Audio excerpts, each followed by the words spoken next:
ज्ञान आईएएस के इस YouTube प्रोग्राम में आप सभी का स्वागत है। मैं हूं अभिषेक सिंह भारद्वाज। आज के इस विशेष परिचर्चा में हम संक्षिप्त चर्चा करेंगे जनवरी माह 2022 के बिहार राज्य से संबंधित 30 महत्वपूर्ण करंट अफेयर्स।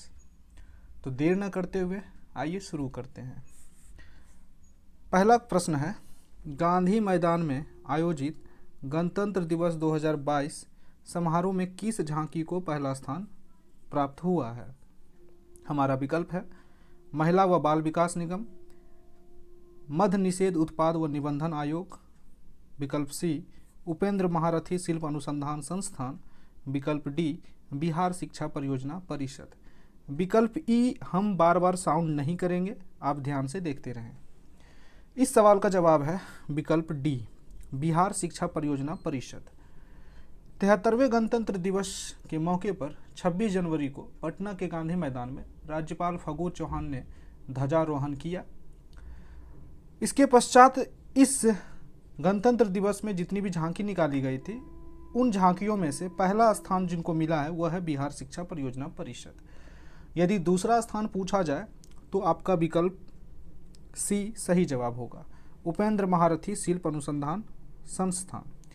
तो दूसरा सवाल, अगर दूसरा स्थान पूछा जाए तो उपेंद्र महारथी शिल्प अनुसंधान संस्थान, यदि प्रथम स्थान पूछा जाए तो बिहार शिक्षा परियोजना परिषद। आइए बढ़ते हैं अगले प्रश्न पे। दूसरा सवाल है, वाहनों को कबाड़ घोषित कर उसकी जगह नए निजी वाहनों की खरीद पर बिहार सरकार ने मोटर वाहन टैक्स में कितने प्रतिशत की छूट देने का निर्णय लिया है? विकल्प ए है 9%, बी है 10%, विकल्प सी 15%, विकल्प डी 25%। तो इस सवाल का सही जवाब हो जाएगा विकल्प सी 15%। वाहनों को कबाड़ घोषित कर उसकी जगह नए निजी वाहनों की खरीद पर बिहार सरकार ने मोटर वाहन टैक्स में 15% की भारी छूट दी है। व्यावसायिक वाहनों पर, है ना। यदि बात की जाए 1 लाख रुपए तक के वाहन खरीदने पर अभी वर्तमान में कितने प्रतिशत टैक्स देना पड़ता है? तो 1 लाख रुपए तक के वाहन अगर आप खरीदते हैं तो आपको 8% का टैक्स देना होता है। यदि 1 से 8 लाख रुपए तक के वाहन यदि आप परचेज करते हैं तो 9% आपको टैक्स वर्तमान में बिहार सरकार को देना होता है। यदि आप 8 लाख से 15 लाख रुपए तक के वाहन को परचेज करते हैं तो आपको 10% टैक्स देना होता है। यदि आप 15 लाख रुपए से अधिक रुपए पर वाहन खरीदते हैं तो आपको 12% तक का टैक्स वर्तमान में देना होता है। तो ये चारों सेगमेंट याद रखेंगे। 1 लाख रुपए तक यदि वाहन परचेज करते हैं तो 8%, 1 से 8 लाख रुपए तक में 9%, 8 से 15 लाख रुपए तक में 10% और 15 लाख रुपए से अधिक के वाहन खरीदने पर आपको वर्तमान में 12% का टैक्स बिहार सरकार को देना होता है। तो इस सवाल का जवाब है कितना? 15%। ठीक है, अगले सवाल की ओर बढ़ते हैं। सवाल तीसरा है, आकांक्षी जिला कार्यक्रम के अंतर्गत किस जिले को विकास के सभी क्षेत्रों में समग्र रूप से बेहतर कार्य करने के लिए बिहार में अव्वल स्थान प्राप्त हुआ है? विकल्प ए है नवादा, बी जमुई, सी पूर्णिया, डी खगड़िया। इस सवाल का जवाब है विकल्प डी खगड़िया। खगड़िया ने आकांक्षी जिला कार्यक्रम के अंतर्गत विकास के सभी क्षेत्रों में समग्र रूप से बेहतर कार्य किया है, इसलिए खगड़िया को केंद्र सरकार की ओर से 10 करोड़ की राशि भी दी गई है। बात करें यदि आकांक्षी जिला कार्यक्रम की, तो इसकी शुरुआत वर्ष 2018 में हुई थी और इसमें वर्तमान में बिहार के 13 जिले शामिल हैं आकांक्षी जिले कार्यक्रम में, और देश भर में 112 जिले शामिल हैं। तो दोनों बातें याद रखेंगे। आकांक्षी जिला कार्यक्रम की शुरुआत कब हुई थी? 2018 में। इसमें वर्तमान में देश भर में कितने ज़िले शामिल हैं? तो 112, और यदि बिहार से पूछा जाए तो 13 ज़िले शामिल हैं। इस सवाल का जवाब क्या होगा? खगड़िया। चौथा नंबर प्रश्न है, बिहार सरकार के शिक्षा विभाग ने उच्च शिक्षा निदेशक के पद पर किसकी नियुक्ति की है? विकल्प ए है doctor Usha Kiran, B doctor Kalpana Jha, सी डॉक्टर अनुष्का शर्मा, विकल्प डी डॉक्टर रेखा कुमारी। तो इस सवाल का जवाब है विकल्प डी डॉक्टर रेखा कुमारी। डॉक्टर रेखा कुमारी वर्तमान में एएन कॉलेज पटना में स्नातकोत्तर जंतु विभाग में अध्यापक है। इनकी नियुक्ति इस पद पर 3 वर्ष के लिए की गई है और यह इनका कार्यकाल दूसरा कार्यकाल है, याद रखेंगे। इससे पहले भी यह इस पद पर रह चुकी हैं और यह इनका दूसरा कार्यकाल है। अगले प्रश्न की ओर बढ़ते हैं। 5वां प्रश्न है, बिहार के किस अर्थशास्त्री को मरणोपरांत पद्मश्री पुरस्कार से सम्मानित किया गया है? तो इस सवाल का जवाब है डॉक्टर शैबल गुप्ता। डॉक्टर शैबल गुप्ता साहित्य व शिक्षा से संबंधित हैं और इन्हीं को मरणोपरांत पद्मश्री पुरस्कार से सम्मानित किया गया है। तो इस सवाल का जवाब क्या हो जाएगा? डॉक्टर शैबल गुप्ता। 6ठे प्रश्न की ओर बढ़ते हैं। 6ठा प्रश्न है हमारा, कोई बच्चा पीछे नहीं, माता भी छूटे नहीं, कार्यक्रम का संबंध किससे है? पहला विकल्प है जल जीवन हरियाली, बी कोविड-19 टीकाकरण, सी मिशन इंद्रधनुष कार्यक्रम, विकल्प डी अक्षर आंचल योजना। तो कोई बच्चा पीछे नहीं, माता भी छूटे नहीं, कार्यक्रम का संबंध विकल्प डी अक्षर आंचल योजना से है।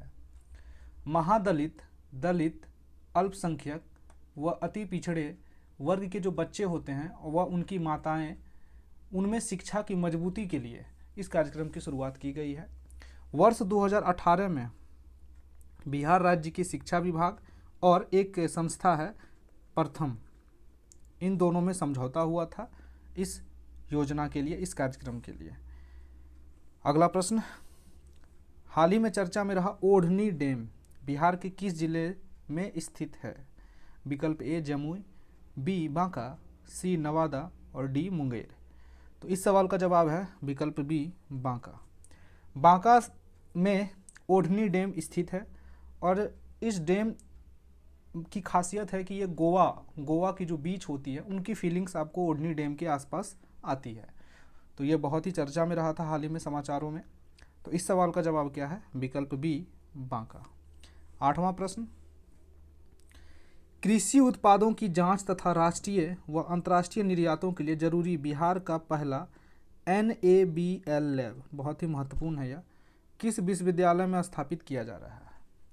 विकल्प ए आर्यभट्ट नॉलेज यूनिवर्सिटी पटना, विकल्प बी डॉक्टर राजेंद्र प्रसाद केंद्रीय कृषि विश्वविद्यालय समस्तीपुर, विकल्प सी बिहार कृषि विश्वविद्यालय भागलपुर, विकल्प डी डॉक्टर CV रमन विश्वविद्यालय वैशाली। तो इस सवाल का जवाब है बिहार कृषि विश्वविद्यालय भागलपुर, विकल्प सी। NABL क्या है? तो NABL कृषि निर्यात के लिए एक संस्था होती है जो कृषि से संबंधित वस्तुओं में प्रोटीन, विटामिन, वसा इत्यादि की जांच करती है।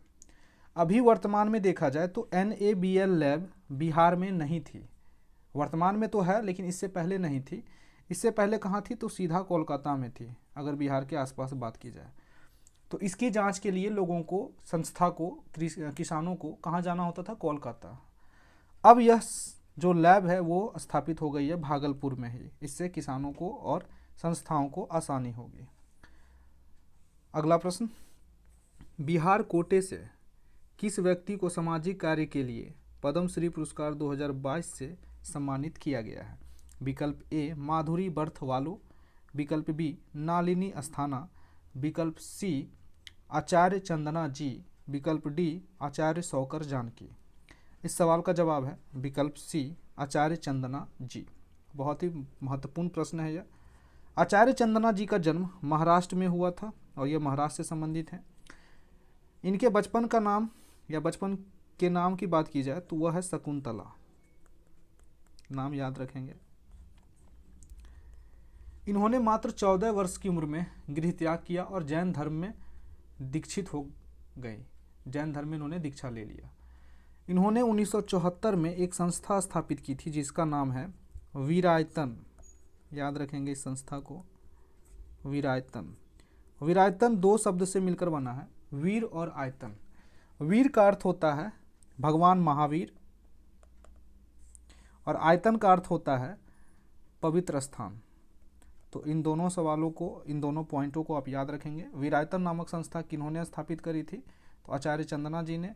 कब स्थापित करी थी? 1974 में। वीरायतन का अर्थ क्या होता है? भगवान महावीर और पवित्र स्थान। 10वें प्रश्न की ओर बढ़ते हैं।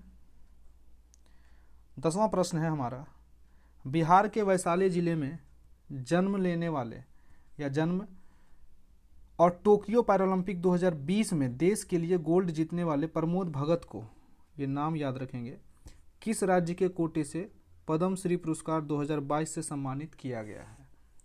तो प्रमोद भगत जिनका संबंध बैडमिंटन से है, ये भी याद रखेंगे। किससे है?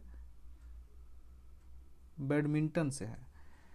यह वर्तमान हाजीपुर के मूल निवासी हैं।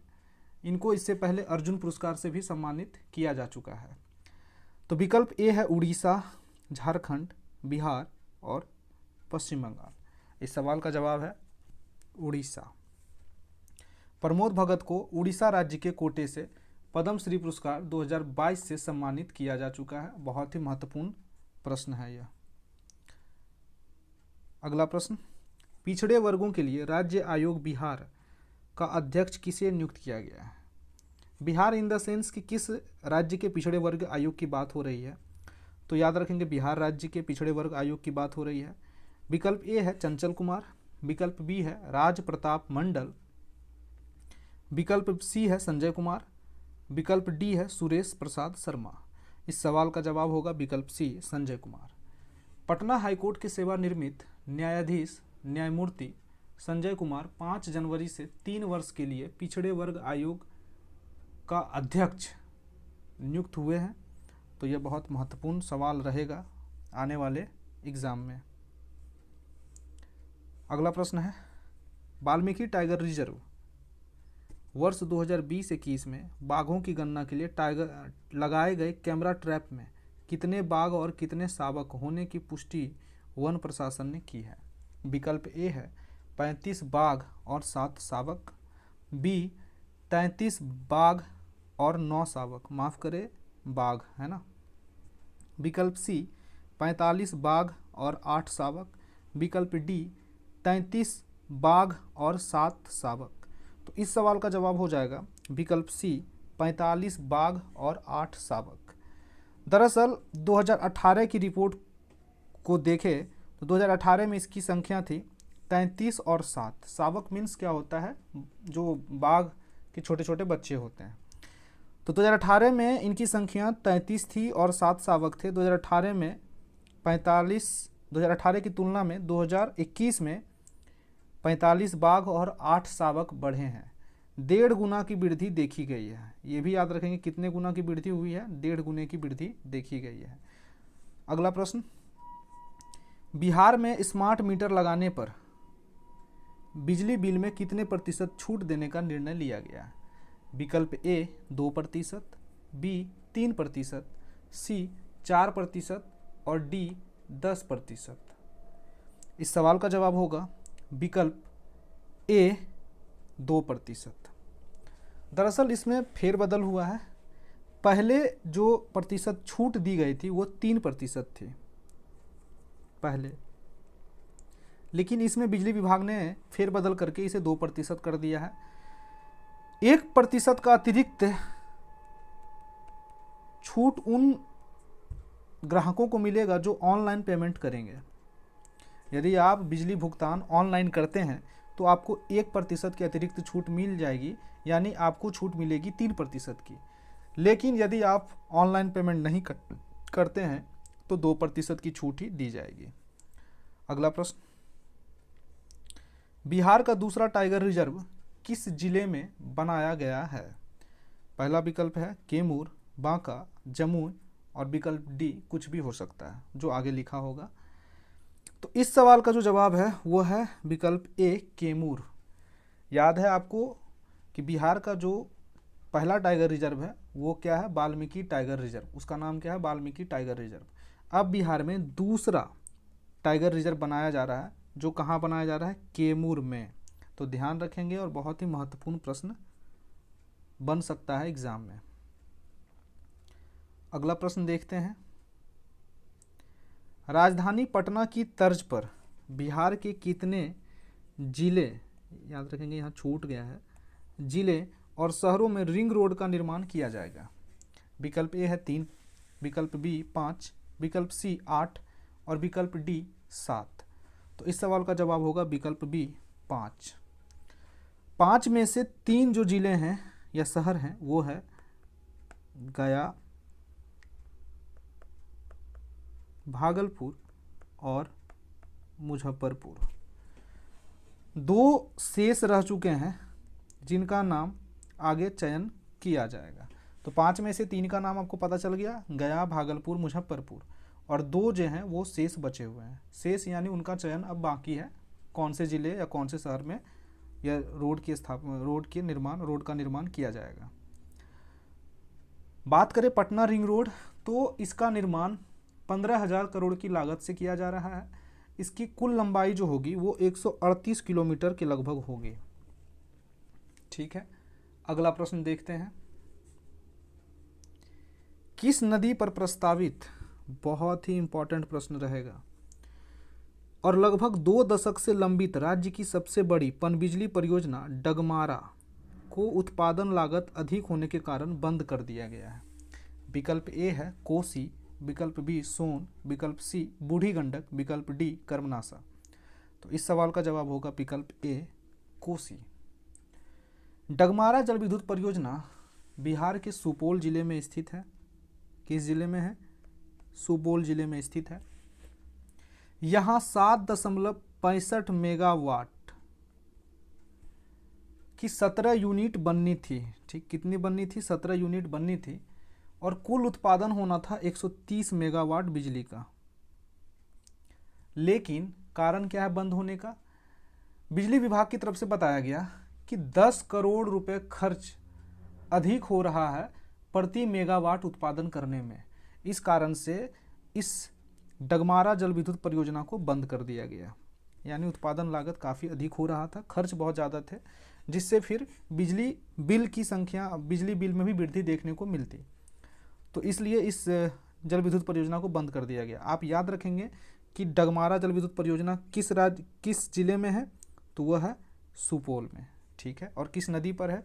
कोसी। आपको पता है कोसी बिहार की शोक कही जाती है। अगला प्रश्न देखते हैं। नई दिल्ली में हाल ही में आयोजित इंडिया स्किल्स राष्ट्रीय प्रतियोगिता में बिहार प्रतियोगियों ने कुल कितने स्वर्ण पदक जीते हैं? विकल्प ए, माफ करें, बात हो रही है स्वर्ण पदक की, है ना। तो विकल्प ए है 2 पदक, विकल्प बी 4, विकल्प सी 10, विकल्प डी 15। याद रखेंगे स्वर्ण पदक की बात की गई है तो स्वर्ण पदक कुल 4 जीते गए हैं। किसके द्वारा? बिहार के युवाओं के द्वारा। 2 रजत पदक जीते गए हैं और 5 कांस्य पदक जीते गए हैं। यदि कुल पदकों की बात की जाए तो कुल हैं 11। 4 गोल्ड मेडल, 2 सिल्वर मेडल और 5 ब्रॉन्ज मेडल हो गए हैं। तो इस सवाल का जवाब हो जाएगा विकल्प बी 4 स्वर्ण पदक। अगला सवाल है, हाल ही में चर्चा में रहा पुरातात्विक अवशेष समेटे गुवारीडीह किस नदी के किनारे स्थित है? विकल्प ए है गंगा, विकल्प बी सोन, विकल्प सी कोसी, विकल्प डी फल्गु। तो इस सवाल का जवाब हो जाएगा विकल्प सी कोसी। यह गांव भागलपुर में, जो गुवारीडीह है, यह कहाँ स्थित है? भागलपुर में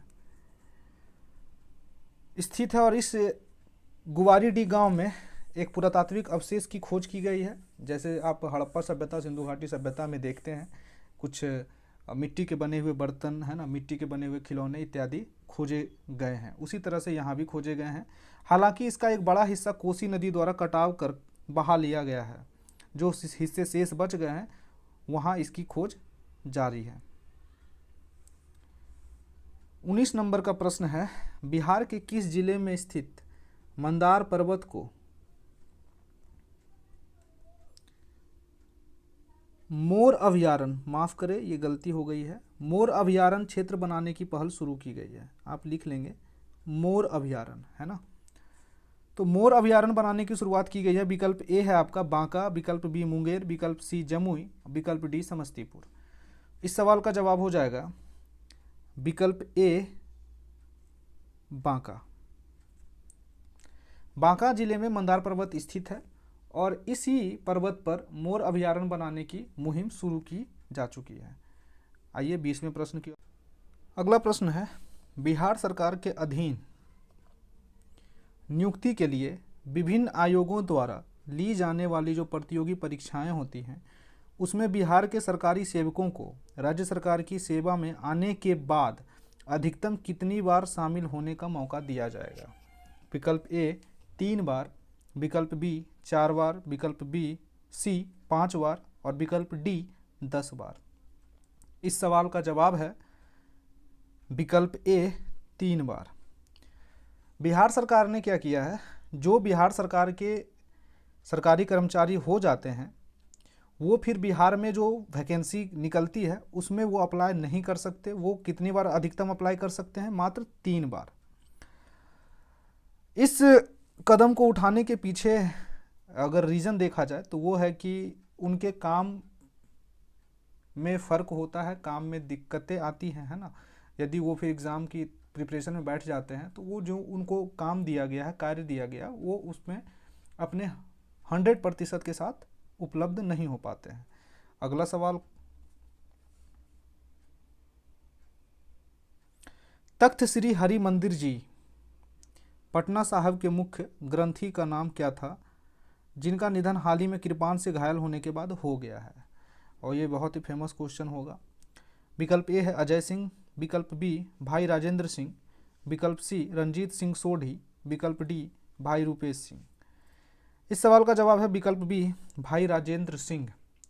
भाई राजेंद्र सिंह 72 वर्षीय उम्र के व्यक्ति थे, जिनको 3 जनवरी को अपने कमरे में घायल अवस्था में पाया गया। मृत्यु उपरांत इनकी दोनों आंखें दान कर दी गई है। हालांकि यह संदेह किया गया है कि इनकी मृत्यु जानबूझकर करवाई गई है ना। अगला सवाल, बिहार में पुलिस, एम्बुलेंस और फायर ब्रिगेड 3 नंबर दिए गए हैं। पुलिस, एम्बुलेंस और फायर ब्रिगेड के लिए अब कौन सा एक ही इमरजेंसी नंबर जारी किया जाएगा? इंपॉर्टेंट क्वेश्चन है। ए 101, बी 102, सी 108 और डी 112। तो अब जो है पुलिस, एम्बुलेंस और फायर ब्रिगेड के लिए एक ही नंबर होगा। इस सवाल का जवाब है विकल्प डी 112। पहले क्या होता था, पुलिस के लिए 100, एम्बुलेंस के लिए 108 और फायर ब्रिगेड के लिए 101 नंबर डायल करना होता था। अब इन तीनों नंबर को मर्ज कर दिया गया है और 112 नंबर जारी किया गया है।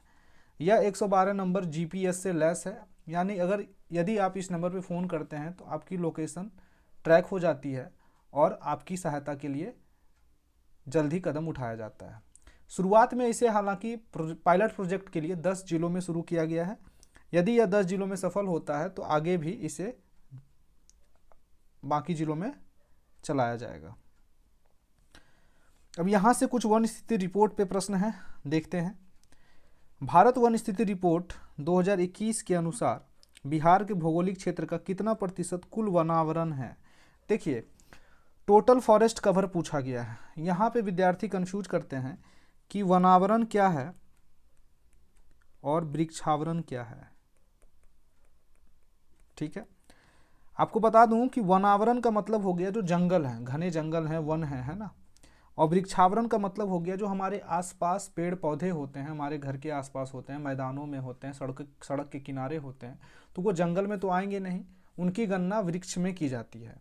यहाँ आपसे पूछा गया है वनावरण, विकल्प ए है 6.90%, विकल्प बी 7.84%, विकल्प सी 7.90%, विकल्प डी 10.95%। तो इस सवाल का जवाब है विकल्प बी 7.84%। याद रखेंगे यह रिपोर्ट बहुत ही महत्वपूर्ण है, इससे सवाल बनने की संभावना बनी हुई है। तो 7.84% बिहार के कुल भौगोलिक क्षेत्र पर वनावरण इस वक्त है, 2021 की रिपोर्ट के अनुसार बात की जाए तो। अगला प्रश्न देखते हैं। अगला प्रश्न है, भारत वन स्थिति रिपोर्ट 2021 के अनुसार बिहार के भौगोलिक क्षेत्र का कितना प्रतिशत वृक्ष आच्छादन क्षेत्र है। यहाँ फॉरेस्ट कवर नहीं पूछा गया है, ट्री कवर पूछा गया है, जो यानी जो हमारे आसपास पेड़ पौधे होते हैं जो हम लगाते हैं, है ना। विकल्प ए है 2.8%, विकल्प बी है 2.17%, विकल्प सी है 2.49%, विकल्प डी है 2.90%। तो इस सवाल का जवाब होगा विकल्प सी 2.99%, 49% है ना। अगला प्रश्न, भारत की वन स्थिति रिपोर्ट 2021 के अनुसार बिहार में बांस असर वाले क्षेत्र कितने हैं, बम्बू, है ना। विकल्प ए 1103 वर्ग किलोमीटर, विकल्प बी 1136 वर्ग किलोमीटर, विकल्प सी 1250 वर्ग किलोमीटर, विकल्प डी 1535 वर्ग किलोमीटर। तो इस सवाल का जवाब है विकल्प ए 1103 वर्ग किलोमीटर। भारत की वन स्थिति रिपोर्ट 2021 के अनुसार बिहार में बांस क्षेत्र है। अगला सवाल, भारत वन स्थिति रिपोर्ट 2021 के अनुसार बिहार के किस जिले में वन क्षेत्र यानी जो फॉरेस्ट कवर है का प्रतिशत सबसे अधिक है। टोटल फॉरेस्ट कवर पूछ दिया गया है और सबसे अधिक पूछा गया है ना। तो फॉरेस्ट कवर सबसे अधिक किस राज्य में है, सॉरी माफ करें, किस जिले में है। विकल्प ए है कैमूर, विकल्प बी है जमुई, जमूह नहीं है जमुई, है ना, बिहार का एक जिला है। विकल्प सी है रोहतास, विकल्प डी है पूर्वी चंपारण। तो इस सवाल का जवाब हो जाएगा विकल्प ए कैमूर। कैमूर में सबसे ज़्यादा वन देखे जा चुके हैं, देखे गए हैं इस गणना रिपोर्ट के अनुसार। यहाँ पे 1% की बात की जाए 31.56% वन कैमूर में वर्तमान में है। जमुई की बात की जाए तो जमुई में 21.34% है। रैंकिंग में अगर आपसे पूछा जाए तो पहले नंबर पे सबसे अधिक वन किस में है, कैमूर में, दूसरे नंबर पे है जमुई, तीसरे नंबर पे है नवादा, चौथे नंबर पे है मुंगेर और पांचवें नंबर पे है पश्चिमी चंपारण और छठे नंबर पे है रोहतास। तो इस 6 जिले को आप याद रखेंगे क्रम वाइज। पहला सबसे अधिक जिला, सबसे अधिक वन क्षेत्र किस में है, कैमूर में 31.56%, ये डाटा सहित याद रखेंगे आप। दूसरे नंबर पे कौन है, जमुई 21.34%, तीसरे नंबर पे है नवादा, चौथे नंबर पे मुंगेर, पांचवें नंबर पे पश्चिमी चंपारण और छठे नंबर पे रोहतास। अगले प्रश्न की ओर बढ़ते हैं। 27वां प्रश्न है, भारत वन स्थिति रिपोर्ट 2021 के अनुसार भारत में वन आवरण कितना है। वन आवरण पूछा गया है यहाँ से, है ना। विकल्प ए है 21.41%, विकल्प बी 21.71%, विकल्प सी 21.70% और विकल्प डी 21.72%। तो इस सवाल का जवाब होगा विकल्प बी 21.71%। वर्तमान में जो रिपोर्ट आई है भारत वन स्थिति रिपोर्ट 2021 के अनुसार भारत में जो वनावरण है, वनावरण का मतलब जो जंगल वाला क्षेत्र है, वो कितने प्रतिशत है, 21.71%। वृक्षावरण का प्रश्न अगले क्वेश्चन को देखें।